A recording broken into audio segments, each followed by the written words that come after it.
अस्सलाम वालेकुम, मैं हूं सहर और आप देख रहे हैं मेरा यूट्यूब चैनल। उम्मीद है आप सब खैरियत से होंगे। नाजरीन, आज की वीडियो में हम आपके लिए लेके आए हैं बहुत ही शानदार टिप्स। बासी रोटी को ताज़ा करने के लिए सालन में मिर्चें ज़्यादा हो जाएं, डबल रोटी दरमियान से काटते हुए ख़राब नहीं होगी। दाल को आसानी से गलाने के लिए अगर खाना पकाते हुए हाथ जल जाए, मज़ेदार कलेजी बनाने और ऐसी मज़ीद कई टिप्स के लिए वीडियो को आखिर तक ज़रूर देखिएगा। लेकिन अगर अभी तक आपने चैनल को सब्सक्राइब नहीं किया तो चैनल को फ़ौरन सब्सक्राइब कर लें। बासी रोटी को ताज़ा करने के लिए रात को अक्सर रोटियां बच जाती हैं जो सुबह तक सूख कर खुश्क हो जाती हैं और खाने के काबिल नहीं रहती। लेकिन रात की रोटियों को ज़ाया करने से बचाने और इन्हें ताज़ा करने के लिए रोटी को पानी में भिगोकर तवे पर घी डालें और इसके ऊपर रोटी डालकर अच्छी तरह तल लें। रोटी नरम और लजीज हो जाएगी। रोटी को दोनों तरफ से अच्छी तरह तलें तो ये पूरियों की तरह नरम हो जाएगी। अगर सालन में मिर्चें ज़्यादा हो जाएं तो अगर सालन पकाते हुए इसमें मिर्चें ज़्यादा हो जाएं तो आप सालन में दही या टमाटर डालकर अच्छी तरह भूनें ताकि मिर्चें कम हो जाएं। दही से मिर्चों की तेज़ी कम हो जाती है और अगर मिर्च बहुत ज़्यादा तेज़ हो जाए तो घी को नितार लें। दूसरा घी डालकर प्याज ब्राउन करें और टमाटर डालकर इसमें मसाला और सालन डालकर भून लें। मिर्चें कम हो जाएंगी। डबल रोटी दरमियान से काटने के लिए बाज़ों का डबल रोटी को बर्गर वगैरह बनाने के लिए दरमियान से काटा जाता है, लेकिन ये काटते हुए ठीक से नहीं कटती और ख़राब हो जाती है।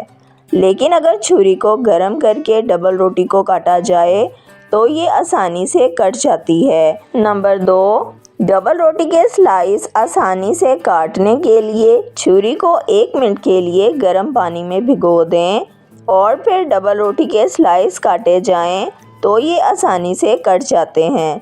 डबल रोटी काटने के लिए तेज़ छुरी का इस्तेमाल करें।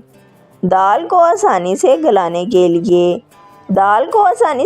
के लिए 2 बातों का ख़ास ख्याल रखें।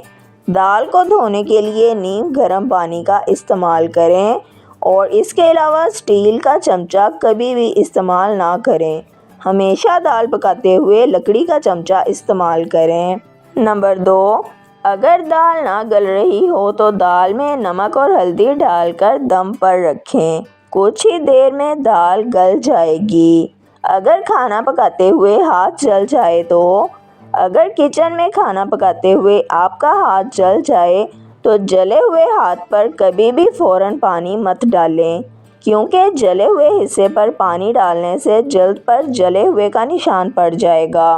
अगर आपका हाथ जल जाए और कोई दवा मौजूद ना हो तो आलू काट कर जले हुए हिस्से पर लगाएं या फिर टमाटर काट कर इसके टुकड़े जले हुए हिस्से पर लगाएं। आप फौरी तौर पर जलन में कमी महसूस करेंगे।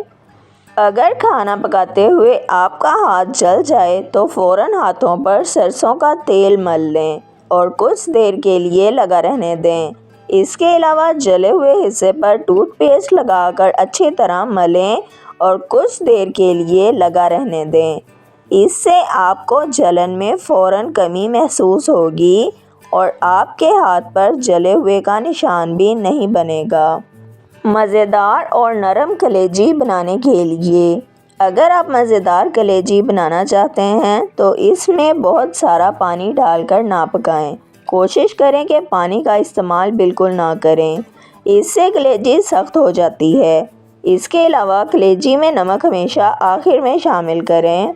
वीडियो को लाइक, शेयर और सब्सक्राइब कर दें। बेल आइकन को दबा दें ताकि आपको हमारी आने वाली तमाम वीडियोस का नोटिफिकेशन सबसे पहले मिलता रहे। वीडियो को अपने फ्रेंड्स और फैमिली के साथ ज़रूर शेयर करें ताकि वो भी इन कीमती टोटकों से फ़ायदा उठा सकें। अगर आप भी किसी मसले का हल जानना या बताना चाहते हैं तो कमेंट सेक्शन में लिख दें। अपना ख्याल रखिएगा। हमें इजाज़त दीजिए। अल्लाह हाफिज़।